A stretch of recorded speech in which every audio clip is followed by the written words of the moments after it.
And it is time for the hot topic of the hour. We are just one day away from the second GOP primary presidential debate in California. 7 candidates will take the stage to debate on voters' top issues. The showdown coming as President Biden's polling numbers are plummeting. A new NBC News poll finds 59% of voters disapprove of the president's handling of the economy. Just 37% approve of his handling. 74% of voters also said that they have major or moderate concerns that President Biden does not have the necessary mental and physical health to be president for a second term. White House Press Secretary Karine Jean-Pierre was pressed on this yesterday. Here are her answers.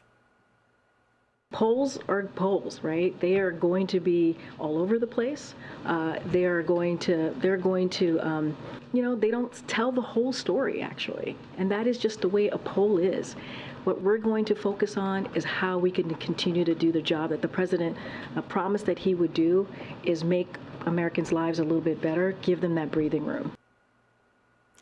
Well, polls are polls. Joe Pinion, your thoughts? Well, look, polls are certainly not an exact science, but it seems to be the policy of the Biden administration to deny reality. And so, yes, they did promise to improve people's lives, and yet we have seen the savings accounts of Americans hollowed out. We have seen in many ways the issues with everyday Americans struggling to keep up with those car payments. We've certainly seen the fact that Bidenomics, any way you want to slice it, from the inflation that was supposed to be transitory to now the issues with the real wages not keeping up with inflation.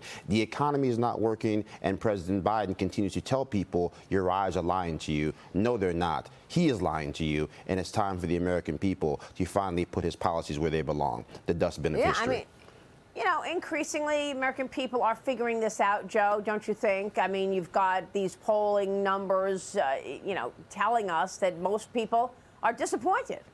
Yeah, I mean, look, he can't spend his way out of that. There was, the $25 million in ads they were going to spend touting Bidenomics across the country.